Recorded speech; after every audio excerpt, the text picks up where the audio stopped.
तो नमस्कार, मैं हूं शीतला तिवारी। दोस्तों चलिए एक बार फिर जौनपुर के बारे में बात कर लेते हैं। 24 अक्टूबर को आदेश हो गया, यानी तहसीलदार ने कह दिया कि तत्काल प्रभाव से कब्जा हटाएं।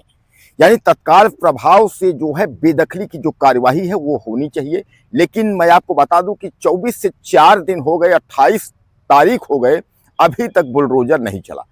वहां यह भी कहा गया था कि अगर आप बुलडोजर की प्रक्रिया में किसी प्रकार का व्यवधान होगा तो उसकी जिम्मेदारी भी उसी की होगी, लालता यादव की। यह भी कहा गया था कि आप जो है उस मकान को हटाइए, और अगर बुलडोजर के जरिए अगर प्रशासन मकान को हटाएगा तो फिर आप समझ लीजिए कि उसकी भरपाई जो खर्च लगेगा वह भी लालता यादव देगा। लेकिन दोस्तों अभी आपको देख रहे हैं कि 4 दिन हो गए, कोई कार्यवाही जब नहीं हुई तो अनुराग यादव का जो परिवार है, अनुराग यादव के जो पिता हैं, वह अपने पत्नी बच्चों के सहित कलेक्टर ऑफिस पहुंच जाते हैं। हालांकि वो जिस वक्त कलेक्टर ऑफिस पहुंचते हैं उस समय कलेक्टर साहब निकल चुके होते हैं, लेकिन कलेक्टर साहब ने उस परिवार को देखा। और देखने का मतलब आप समझिए कि इतना हाईलाइटेड यह मामला है कि अनुराग के पिता या अनुराग के परिवार को कौन नहीं जानता है। देश ही हम बात नहीं कर रहे हैं, हम दुनिया की बात कर रहे हैं। दुनिया के किसी भी देशों में अगर हिंदी में अगर जिक्र होगा, इसलिए ज्यादातर देश अंग्रेजी वाले हैं, उर्दू वाले हैं, लेकिन अगर हिंदी में हिंदी चैनल वाले अगर जितने भी अगर देश होंगे, अगर उसमें भारत का, अगर उत्तर प्रदेश की अगर अनुराग यादव का अगर मामला होगा तो जरूर लोगों को पता होगा। क्योंकि देश विदेश के कोने कोने में बैठे हुए व्यक्ति हमको यह बता रहे हैं कि भैया हम सूरत से देख रहे हैं, हम मुंबई से देख रहे हैं, हम गुजरात से देख रहे हैं। यानी वह जो है लगातार जो है हमें कमेंट करके बता रहे हैं कि आपकी खबरें हम यहाँ से देख रहे हैं, और मैं चाहता हूं कि अनुराग यादव मामले में जो है कार्यवाही हो।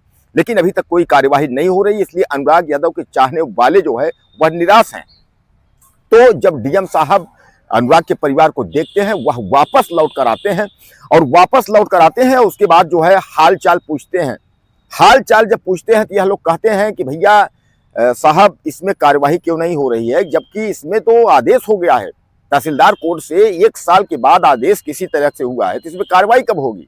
अब इसमें डीएम साहब ने कहा है कि आप लोग चिंता मत करिए, कार्यवाही जल्द ही होगी। लेकिन दोस्तों एक बात और समझ लीजिए, यानी लेट लतीफी का कारण क्या है। तहसीलदार ने तत्काल बेदखली की कार्रवाई का आदेश अगर दिया, उन्होंने अगर तत्काल बेदखल करने का आदेश दिया, तो 4 दिन में कार्यवाही क्यों नहीं हुई। क्या लालता यादव को फिर मौका दिया जा रहा है कि वह किसी और कोर्ट में जाए, यानी दीवानी में जाए, यानी कलेक्ट्रेट में जाए, कमिश्नरी में जाए, या वह हाई कोर्ट में जाए, वह किसी भी अन्य अदालत में जाए। यानी कहने का तात्पर्य यह है कि क्या अब यह लग रहा है कि अनुराग यादव, अगर तहसीलदार के यहाँ से आदेश हो गया है तो उसको मौका दिया जा रहा है लालता यादव को कि आप किसी कोर्ट में जाएंगे। सामान्य बात है कि उसमें जो है तारीख लग जाएगी। और जब तहसीलदार एक छोटे से कोर्ट में, तहसीलदार कोर्ट में अगर माननीय तहसीलदार महोदय द्वारा अगर 1 साल तक इस मामले को लंबित किया गया, तो क्या आपको लगता है कि अगर दीवानी या जो है कमिश्नरेट, कलेक्ट्रेट या हाई कोर्ट में अगर मामला जाएगा तो कितने साल के लिए लंबित हो सकता है। एक बात तो मैं आपको बता दूं, खूब अच्छे से आप लोग जान लीजिए कि आप हमारे भाई हैं, और सलाह भी दीजिएगा, मुझे आप कमेंट करिएगा, बिल्कुल आप संकोच मत करिएगा। आपको जो भी आपके दिल में हो खुलकर लिखिए। अगर मैं गलत बोल रहा हूं तो आप बिल्कुल गाली भी लिखिए कि भैया आप गंदे आदमी हैं, आप इस तरीके बोल रहे हैं। लेकिन जो सच है उसका साथ दीजिए, और अगर सच मैं बोल रहा हूं तो आप जरूर हमारा सपोर्ट करिए। ज्यादा से ज्यादा वीडियो पर आप कमेंट करिए, लिखिए, कोई दिक्कत हमको नहीं है। हम आपका देखेंगे, हम आपको स्वीकार करेंगे। अगर मुझे लगता है कि हमने कहीं कोई गलती की है, उससे हम में निखार आएगा, और मैं उसमें कोशिश करूंगा कि अगर इस तरीके की गलती है तो मैं उसको सुधारने की कोशिश करूंगा। आपसे मैं लड़ाई नहीं करूंगा, लेकिन आप मेरे भाई हैं, मुझे सुधारने का काम आपका है, आप बताइएगा। दोस्तों जब भी जो है किसी कोर्ट या अदालत में अगर आप जाएंगे मुकदमेबाजी करने के लिए, अगर झूठा भी अगर वहां आरोप आप लगा देंगे तो उस आरोप को साबित करने में कम से कम जो है 4 से 5 साल, 10 साल, 15 साल लग जाएंगे।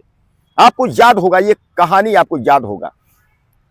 हाथी गायब हो गया था, और उसके बाद जो है अचानक जंगल में पुलिस पहुंच गई, और पुलिस ने कहा कि भैया हाथी गायब है। अब जब पुलिस को देखते हुए जंगल के जितने जानवर थे सब भागने लगे। अब उसमें जो है तमाम खरगोश भाग रहा है, बिल्ली भाग रही है, उसमें चूहा भाग रहा है। अब उसके बाद जो है चूहा भागता जा रहा है, सबको बोल रहा है भागो भागो, पुलिस आ गई। लोगों ने कहा भैया पुलिस आ गई, मामला क्या है, पुलिस क्यों आई है। चूहा बोलता है भागो भैया, पुलिस आई है कि हाथी गायब है। तो बोला कि अरे हाथी गायब है ना, तो आप क्यों भाग रहे हो। चूहा बोला नहीं, अगर पकड़ जाएंगे तो यह साबित करने में जो है कई साल लग जाएंगे कि हम चूहा हैं या हम हाथी हैं। तो कहने का तात्पर्य ये है कि अगर झूठा भी अगर मुकदमा आपने कर दिया तो आप समझ लीजिए 4 से 6 साल जो है आप निकल जाएंगे। और यही हुआ अनुराग यादव मसले में। 1 साल तक जो हुआ, तहसीलदार साहब ने जो भी कार्रवाइयां की, तो उधर आपके आप चले जाइए लेखपाल के पास, चले जाइए कानूनगो के पास, उनकी रिपोर्ट, उसके बाद जो है स्ट्राइक तारीख, इस तरीके से ऐसा कुछ नहीं है।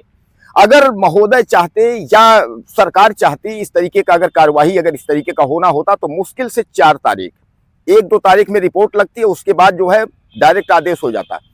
जिस तरीके से अनुराग यादव की जब हत्या हुई थी तो तुरंत आकर के उसके बाद जो है बेदखली की, यानी जो है नोटिस चस्पा हो गई थी मकान गिराने की। और उसके बाद जो है आपको याद होगा सुप्रीम कोर्ट की जब गाइडलाइन का हवाला आया था तो लालता की पत्नी इंद्रावती जो है पहुंचती है, उसने जो है तहसीलदार महोदय के कोर्ट में उसने जो है एक रिपोर्ट लगाती है, आपत्ति लगाती है, और आपत्ति के तहत मुकदमा चलने लगता है। और आज तक जो है यह मुकदमा फाइनल नहीं हो पाया। अब जाकर के जो है 1 साल बाद, यानी दीपावली पर अनुराग यादव की हत्या हुई थी, दीपावली फिर आ गई, दीपावली पर अब 1 साल बाद जाकर के बेदखली का आदेश हुआ है।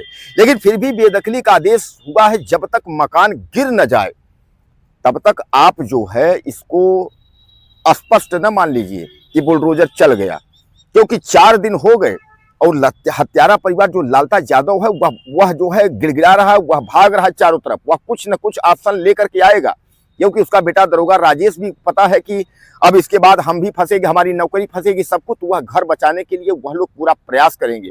इसके बाद जो है वह फिर कुछ न कुछ जो है, ऐसे शांत बैठने वाले नहीं है वह लोग, क्योंकि जो अगर एक निरपराध एक बालक की हत्या कर सकता है वह कुछ भी कर सकता है, उसके लिए बहुत बड़ी बात नहीं है। तो आप यह ना मान के चलिए कि अब जो है अनुराग यादव मसले में बुलडोजर चल जाएगा।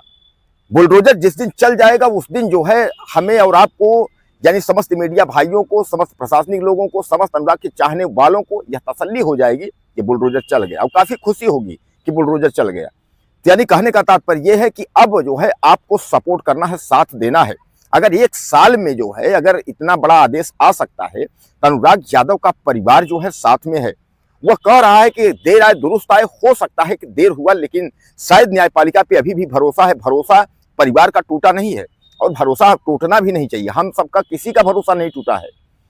और शायद यह है कि बुलडोजर जो है 2-4 दिन में अगर चल जाता है तो ठीक है, क्योंकि कोई नई चिट्ठी ला करके लालता यादव पटक दे और तारीखें लग जाए, फिर जो है उसमें उल्टा सीधा जो है लसलंगा जो है एक और जो है लग जाए, तो उससे पहले बुलडोजर की अगर प्रक्रिया हो जाती है तो ईश्वर ही मालिक है। दोस्तों क्या लगता है आपको इस मामले में? मुझे आप ज़्यादा से ज़्यादा आप जो है लिखिएगा। हालांकि कलेक्टर साहब ने आश्वासन दिया है कि आप लोग चिंता मत करिए, बहुत जल्द जो है बुलडोजर चलेगा, बुलडोजर हम चलाएंगे, उसमें कार्रवाई हम करेंगे, चिंता मत करिए। आपको याद होगा इसके पहले भी कलेक्टर साहब घर जाकर उन्होंने कहा था सब कुछ करेंगे, सब ठीक है। उसके 1 साल बाद फिर कलेक्टर साहब ने कहा है कि बहुत जल्द बुलडोजर चला देंगे। तो अपनी राय मुझे आप ज़्यादा से ज़्यादा दीजिएगा और जरूर लिखिएगा आप कहाँ से देख रहे हैं, यह आप न भूलिएगा। हम अपने सारे भाइयों की कमेंट पढ़ते हैं, हमारा भाई कौन कहाँ से लिख रहा है, कौन कहाँ से हमारा वीडियो देख रहा है, तो उसको मैं कोशिश करता हूँ कि हालांकि जिसको रिप्लाई लायक है, अगर जो कुछ पूछते हैं तो मेरे को रिप्लाई भी देता हूँ, लेकिन मैं सब भाइयों के कमेंट में देखता हूँ। आप ज़्यादा से ज़्यादा कमेंट करिएगा, अपने नाम और अपना एड्रेस जहाँ से हैं आप, और कोई अगर आपको प्रॉब्लम या दिक्कत कुछ है तो आप मुझे संपर्क करिएगा, मुझे आप कमेंट करिएगा और मैं जरूर कोशिश करूंगा कि मैं आपकी वीडियो बना करके, और जिस तरह अनुराग यादव मसले में मैं वीडियो चलाया हूं उसी तरह जब तक आप में कार्रवाई नहीं हो जाती तब तक वीडियो चलाऊंगा। नमस्कार।